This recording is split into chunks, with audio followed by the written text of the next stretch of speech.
I'm building a paid ads agency that will hit $250,000 a month in 2025. And in this video, I'm revealing the exact plan I'm executing on to make that happen, the offer, the acquisition, and the team. If I would have known these things sooner, I'd already be at $250K a month. So I hope you learn from my mistakes. Let's get into it. So the three parts that will take me from where I am now, which is 80K a month, to 250K a month in 2025, the offer, the people, and the acquisition. But before we get into any of that, let me explain where I am currently at. Right now, I have 6 employees in my agency. I have a payroll of about 15.5K. We have 2 media buyers, 1 on paid search, which is Google, Bing, all of these platforms, and 1 on paid social, which is Meta, Snapchat, TikTok, all of these social platforms. We have 2 people on creative, a graphic designer and a video editor. We have a creative strategist, and we have a company VA. This is all it takes to scale an agency to 80K a month. Just like quick tip, you don't have to be 30 people in your agency to reach these kinds of numbers. We have 19 clients with an average retainer of about 4K a month.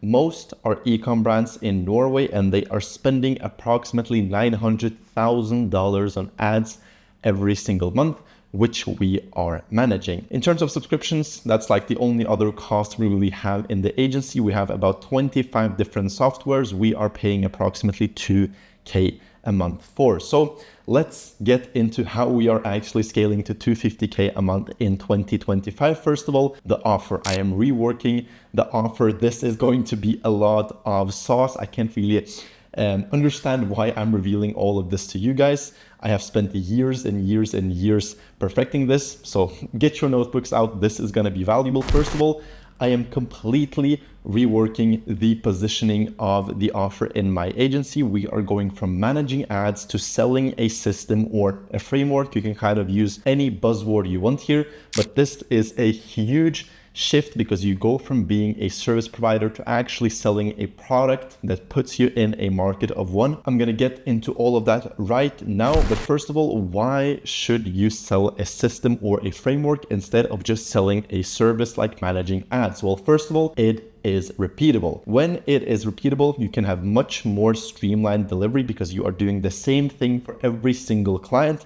which gives you a quicker turnaround time, which gives you happier clients, which gives you more referrals. So just by doing this, you will get more clients. Second of all, it is scalable because there are less people required because the service is repeatable, and you have higher margins. So for every dollar you have in revenue, you will take home more.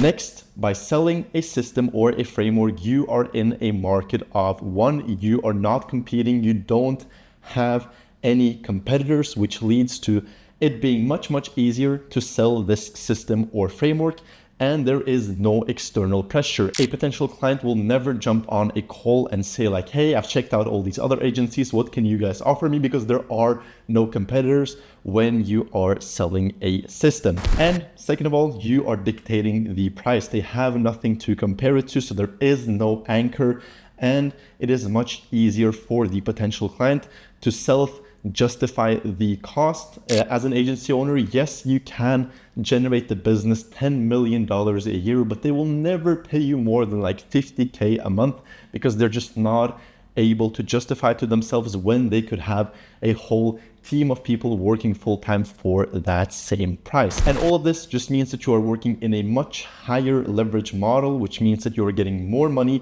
for the same time and the same skills that you already have, which is the entire goal with me transitioning my agency to being a service delivery agency to being a systems agency. We are getting much more money for the same skills and the same time that we are already putting in, which is like super important for you to understand as a business owner. This is the way you earn more money. Next, we will be focusing on content production. Managing ads is becoming obsolete with Meta's AI, with Google's AI. They are becoming so smart that soon media buyers won't really be necessary, and content is going to become the differentiator between the ads that perform well and the ads that don't, because the media buying is going to be the same and it is going to be handled by the Meta AI. My goal is to make our content team at least 3 times bigger than the MediaBank team to reflect this focus on content production. And I really want you to understand how important this really is, because nobody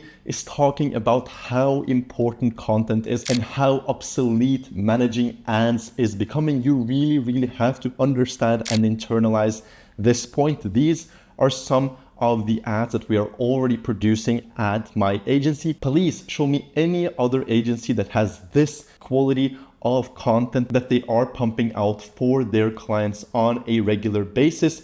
You won't be able to. And this is what will allow us to position ourselves differently and reach $250,000 a month. Just look at these ads. It is pretty crazy, but enough about that. Let's get into the people. This is how I'm gonna rework my offering. Next, I have to actually build a team of people who can fulfill on these promises. First of all, it's all about hiring A players. You've probably heard this 100 times already.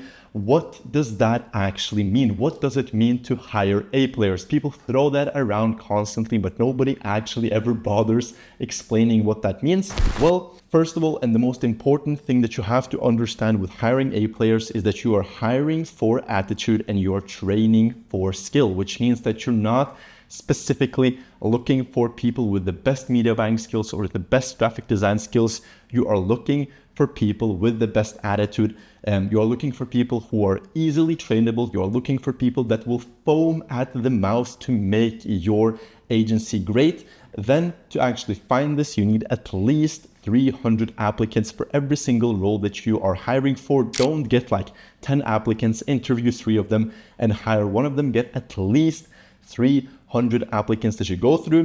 Then test for commitment. This is super important. It goes back to their attitude. Instead of just testing for their technical skills, like how well they are able to navigate the Facebook ads algorithm, test for their commitment to making your agency great. So ask questions like if they work on weekends, what they are willing to do to make your agency great, what they would require from you to put in the work required to make your agency great. All of these bigger questions that actually test their commitment to this role. And lastly, test for other non-technical skills, like how well they're able to communicate, what kind of personality they have, how well that personality will match with the rest of the team. This is super important, and basically no agency owners talk about this. So again, like throwing out some gems here, make sure to note this down. And the goal with all of this is, as I said, to hire people that will foam at the mouth to make your agency great. This is the end goal.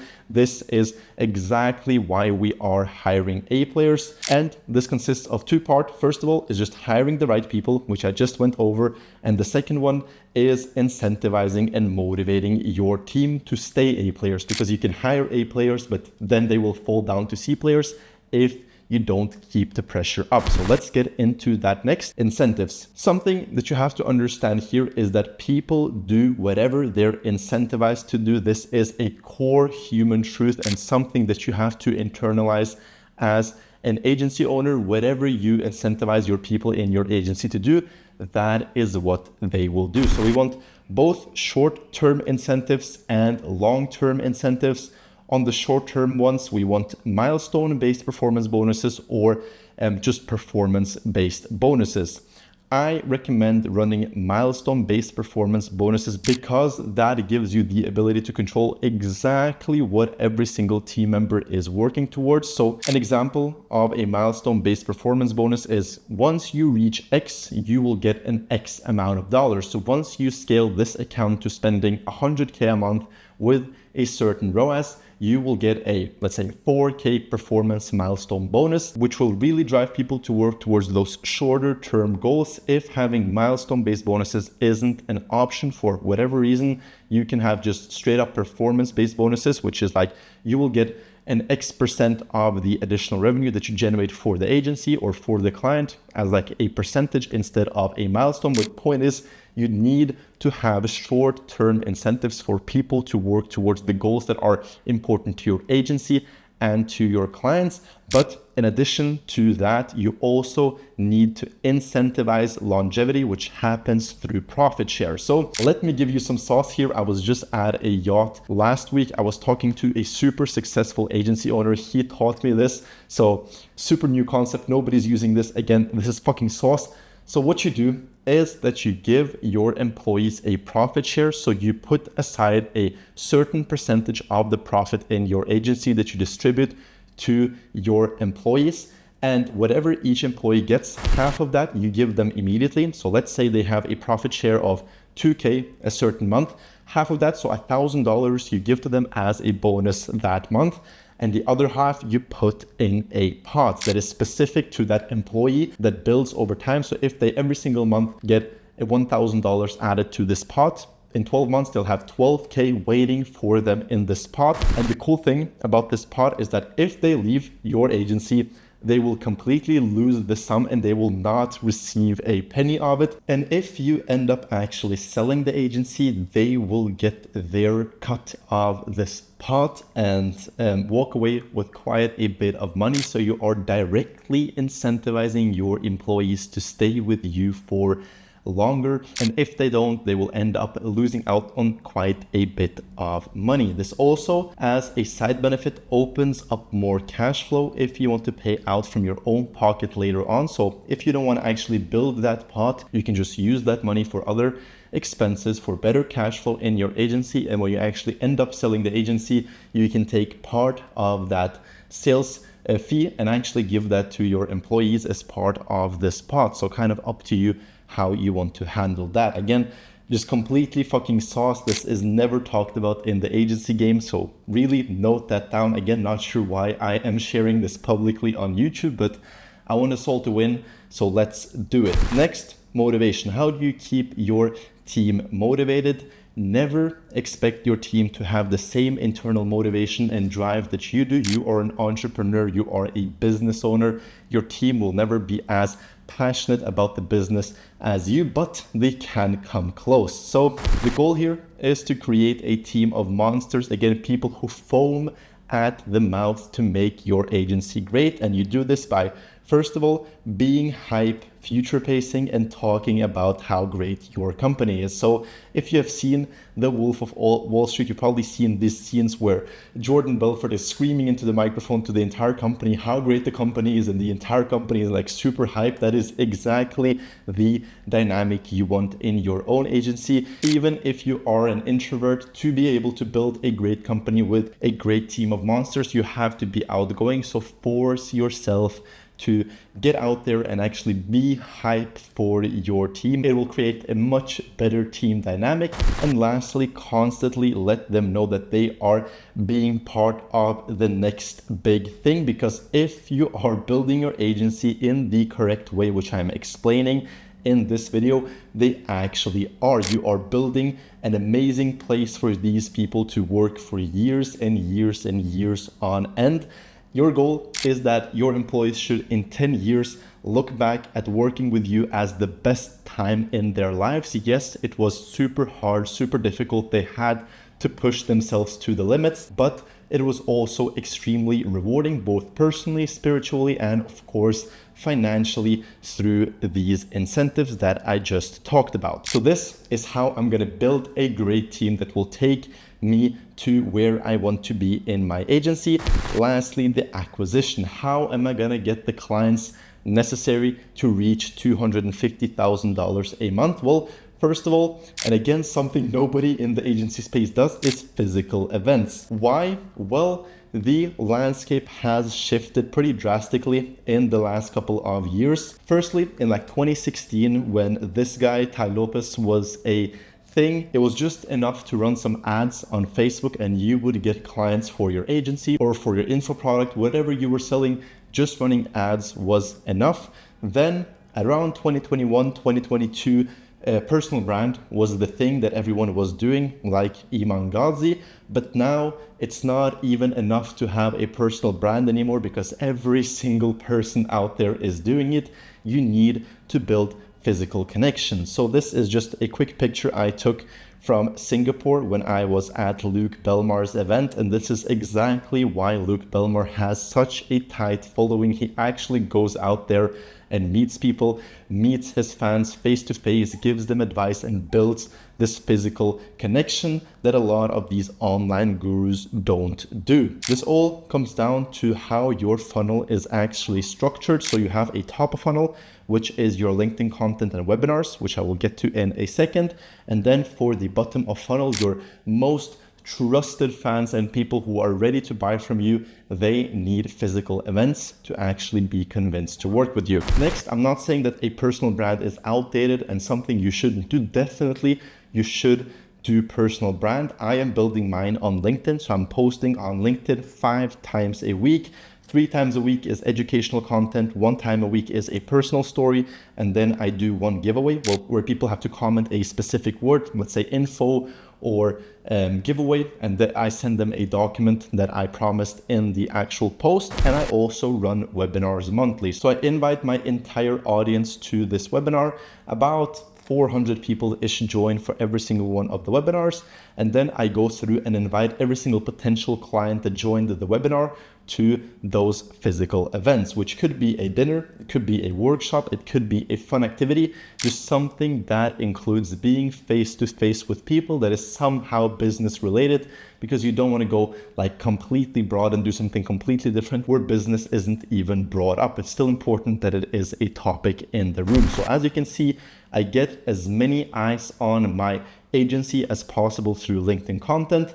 Then I warm them up through webinars, and lastly, convert them to actual customers through physical events. This is going to be my game plan for 2025 and how I am going to close about 25 more clients to get me to 250K a month. And lastly, outreach. Last thing I'm doing, not really a big acquisition source, but still doesn't take a lot of time and gives pretty good results, which is just reaching out to warm leads. It's called a simple activation, where you just send a super simple message like, hey, do you want to chat about your business's ads? I might have some cool ideas for you. Nothing pushy, nothing salesy, because sometimes people are ready to work with you without going through this entire funnel. They just have to see your LinkedIn content or maybe just your webinars. So you still want to capitalize on that, because you have to understand that different people require different amounts of convincing. And this is exactly how I am going to scale my agency from 80K a month, which I'm at now,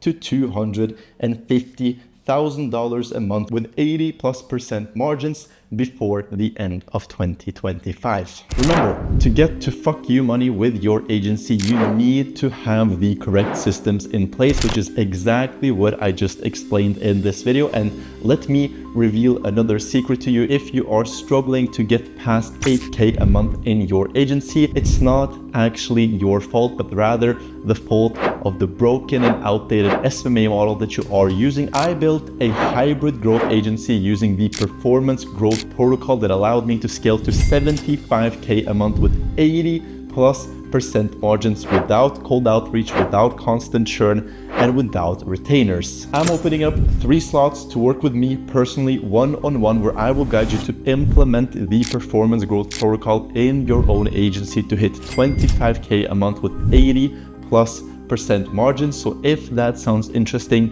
reach out to me on Instagram. Let's talk about it. Other than that, have an amazing day. Thank you for watching, and I'll see you at the top.